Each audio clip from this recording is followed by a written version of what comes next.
తదుపరి అమ్మ సోమవారం మరి మీరు ప్రకృతికి సంబంధించి అడిగారు కదా, 7 రోజులకి 7 వృక్షాలతో రిలేషన్ పెట్టేసుకుందాం మనం ఈరోజు. ఈ 7 చెట్ల ద్వారా ఎన్ని లాభాలు వస్తాయో తెలుసుకుందాం ఈరోజు మళ్ళీ మరుసటి సోమవారం రోజు. అయితే నాన్న ఇక్కడ ఒక విషయం, ఆదివారం రోజు నేను చెప్పవలసిన ముఖ్యమైన విషయం ఏంటంటే, త్రికాలాలలో మాత్రమే చేయాలి ఈ పరిహారం. ఉదయం ప్రాతకాలం, మధ్యాహ్న కాలం, సంధ్యాకాలం, ఈ సమయంలోనే ఆ పరిహారం పనిచేస్తుంది. మళ్ళీ ఎప్పుడు పడితే అప్పుడు చెయ్యొద్దు. ఉదయాన్నే చేసుకోండి 6 నుంచి 7 లోపు, 12 నుంచి 1 గంట లోపు, సాయంత్రం మళ్ళా 5, 6 మధ్యలో. ఈ సమయాల్లో ఆ పరిహారం, ఆదివారం నేను చెప్పిన 7 జిల్లేడాకుల పరిహారం పనిచేస్తుంది. రెండోది, మనకు సోమవారం రోజు ఎవరైనా సరే సమయం ఎప్పుడైనా వెళ్ళొచ్చులే, మరీ హార్డ్ కాకుండా, అంటే మిట్ట మధ్యాహ్నాలు కాకుండా ఉదయం పూట వెళ్ళి చక్కగా ఒక మర్రి చెట్టుని ముందుగానే ఎత్తుక్కొని ఉంచుకోవాలి మనం. ఒక మర్రి చెట్టు, ఆ మర్రి చెట్టుకు ఊడలు ఉండాలి, తప్పనిసరిగా ఊడలున్న మర్రి చెట్టు కావాలి మనకి. ఇప్పుడు మర్రి చెట్టు చూసుకొని ఆ రోజు పొద్దున్నే తలారా స్నానం చేసి ఏమి ఆహారం కూడా తీసుకోకుండా మర్రి చెట్టు దగ్గరికి వెళ్ళాలి. మర్రి చెట్టు దగ్గరికి వెళ్ళేటప్పుడు తప్పనిసరిగా స్వచ్ఛమైన ఆవు పాలు, కలకండ కావాలి. ఇక్కడ వచ్చేసి మనకు హైదరాబాద్ ప్రాంతాల్లో మిశ్రీ అంటారు దాన్ని, ఓకేనా? ఆ మిశ్రీ లేదా పటిక బెల్లం, కలకండ, ఇది పౌడర్ చూర్ణలా చేసుకొని ఆవు పాలల్లో కలుపుకొని, ఆవు పాలు, పసుపు, కుంకుమ, గంధం, పూలు, కడ్డీలు, కర్పూరం, అలాగే బియ్యపిండి, మిశ్రీ కలిపిన పదార్థం. మళ్ళీ నైవేద్యానికి బియ్యపిండిని చలిమిడిలాగా చేసుకోవచ్చు. అది ప్రత్యేకంగా ఆ రోజుకి మాత్రం పంచదార అంటే కలకండ పొడే కలుపుకోవాలి, బెల్లం కాకుండా చేసేసుకొని ఇవన్నిటిని తీసుకొని మర్రి చెట్టు వద్దకు వెళ్ళాలి. మర్రి చెట్టు దగ్గరికి వెళ్ళి ఆ చెట్టు మొదల్లో ముందు నీళ్లు పోసి ఆ చెట్టుకి ఈ పసుపు, కుంకుమ, గంధం అన్నిటితో బొట్టు పెట్టి పూజించేసి చిన్న దీపం వెలిగించేసి, ఆ తర్వాత వచ్చేసి అక్కడ ధూపం, దీపం, ఈ చలిమిడి నైవేద్యం పెట్టాలి. పెట్టేసిన తర్వాత చెట్టుకు మళ్ళీ 11 ప్రదక్షిణాలు చేయాలి. 11 ప్రదక్షిణాలు చేసుకొని అక్కడ ఇంకోటి కూడా, ఆ సందర్భంలో మనం 11 ప్రదక్షిణాలకి గురవే సర్వలోకానాం భిషజే భవరోగినాం అనే దక్షిణామూర్తి శ్లోక పారాయణ చేసుకుంటూ చేస్తే చంద్రుడు, గురువు ఇద్దరూ కలుస్తారు మనకు. ఆ రోజు మనకు అది చంద్రాదిత్య యోగం, గురువుతో చంద్రుడు కలిశాడంటే మనకి గజకేసర యోగం, అది అద్భుతమైన ఫలితం వస్తుంది. ఈ శ్లోకం చేస్తూ 11 ప్రదక్షిణాలు చేసుకుని, ఒకవేళ మాకు చదవడం రాదమ్మా అన్నా కూడా, చదువు రాని వాళ్ళు కూడా శ్రీ గురుభ్యో నమః, గురుదేవాయ నమః అనుకుంటానైనా ప్రదక్షిణాలు చేసి ఈ మర్రి ఊడలు 2టిని తీసుకొని ముడి వేయాలి. ముడి వేసేటప్పుడు ఎవ్వరికి ఏ కోరిక ఉందో, నిన్నేమో ఆ కోరికకి ఆటంకాలు వదిలించుకొని వచ్చాం, వ్యతిరేకమైన ఆదివారం వదిలించుకున్నాం, ఈరోజు కోరిక చెప్తున్నాం అన్నమాట.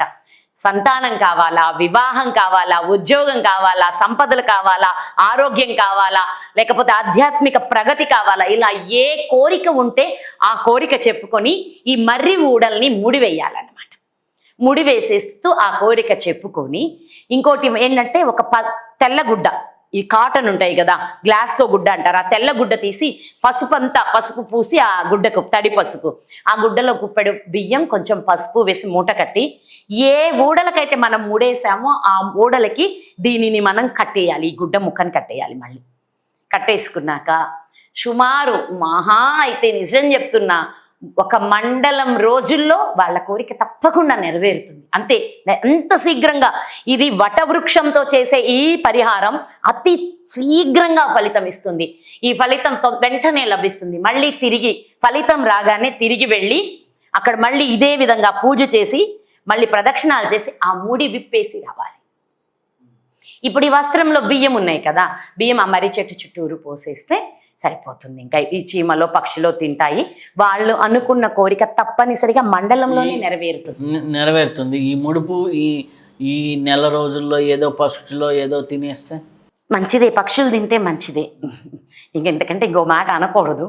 ముష్కర్లు ఏమీ చేయకుండా ఉంటే చాలు, అంతే. పక్షులు అవి తింటే, ఉడతల పక్షులు తింటే మనకు అది మంచిదే, తప్పేం లేదు. ఈ గుడ్డముక్క కూడా విశేషంగా గుర్తు కోసం, అక్కడ ఎవరు దానికి అంటే విడిగా ముడి ఉంటే ఎవరన్నా అట్లా తీయొచ్చు. ఇది కట్టేటప్పటికీ చాలా మంది అరే ఎవరో ఏదో కోరిక కోరుకున్నారని గౌరవించబట్టే మన చెట్లన్నింటికి ఇన్ని ఉయ్యాలలు ఇన్ని ముడుపులు ఉన్నాయి. అంటే మనం ఒకరినొకరము వాళ్ళ ముడుపుల్ని మనం గౌరవిస్తూనే ఉన్నాం. ఇక్కడ ఒక ముడుపు ఉందిరా అని తెలియడానికే ఈ బియ్యం కట్టమన్నారు. ఆ బియ్యం కూడా ఎందుకంటే సోమవారం చంద్రుడికి ఇష్టం, తర్వాత ఈ బియ్యం పక్షులు తింటాయి. ఒకవేళ పక్షులు తిన్న గుడ్డ అక్కడే ఉంటుంది కాబట్టి ఇబ్బంది ఏం లేదు. ఆ గుడ్డ గట్టిగా ముడేసుకొని రావాలంతే వీళ్ళు. అది మంగళవారం రోజు చేయవలసిన రెమెడీ.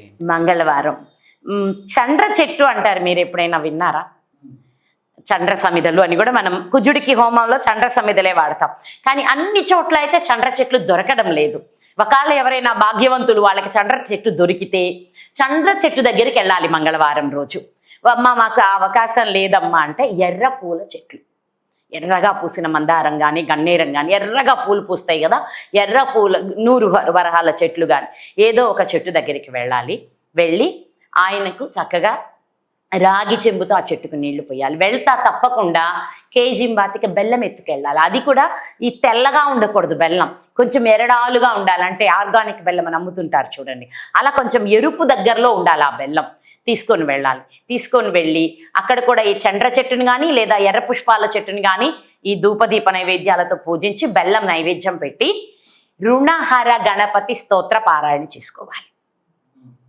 మంగళవారం పర్టికులర్గా అన్ని రుణాలు తొలగిపోవడానికి చేస్తాం మనం. రుణహర గణపతి స్తోత్రం చేసుకోవాలి. ఇంకా అవకాశం ఉంటే కుజుడికి కూడా రుణహర కుజ స్తోత్రం ఒకటి ఉంటుంది, అది కూడా చెయ్యొచ్చు. అంగారక రుణహర అంగారక స్తోత్రం అంటాం దాన్ని, అంగారక రుణ విమోచన స్తోత్రం ఉంటుంది, అదైనా చెయ్యొచ్చు. కానీ దానితో పాటు తప్పకుండా రుణహర గణపతి స్తోత్రం కూడా చెయ్యాలి. ఇది 7 సార్లు తగ్గకుండా చేయాలి ఈ పారాయణ. 2 అది 7 సార్లు, ఇది 7 సార్లు చేసుకోవాలి.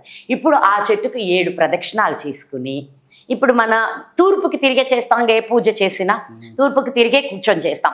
చేసిన తర్వాత వాళ్లకు దక్షిణం వైపు, వాళ్ళకు తూర్పుకి తిరిగి కూర్చున్నప్పుడు వాళ్ళ కుడి చేతి వైపు ఒక గుంట తీయాలి. ఈ కేజింబావు బెల్లం భూమాతలో లోపల భూమిలో పాత పెట్టేసేయాలి. పెట్టేసి ఈ రుణాలు తీర్చమ్మా, లేకపోతే మా భూమి కష్టాల్లో, ఇప్పుడు భూమి ఉంది అమ్ముడు పోవట్లేదు, అది ఇంకా పోయి వాళ్ళ భూమిలో అమ్ముడు పోవలసిన భూమిలో చేసుకుంటే ఇంకా త్వరగా అమ్ముడు పోతుంది అదే పని. ఇక భూమికి సంబంధించినవి కానీ, అనారోగ్యానికి సంబంధించినవి కానీ, అప్పుల బాధలకు సంబంధించినవి కానీ, ఇంకొకటి భార్యాభర్తల మధ్య వస్తున్న గొడవలకు కూడా మంగళవారం ఈ పరిహారం అద్భుతంగా పనిచేస్తుంది. ఇది మంగళవారం చేసుకోవాల్సిన పరిహారం.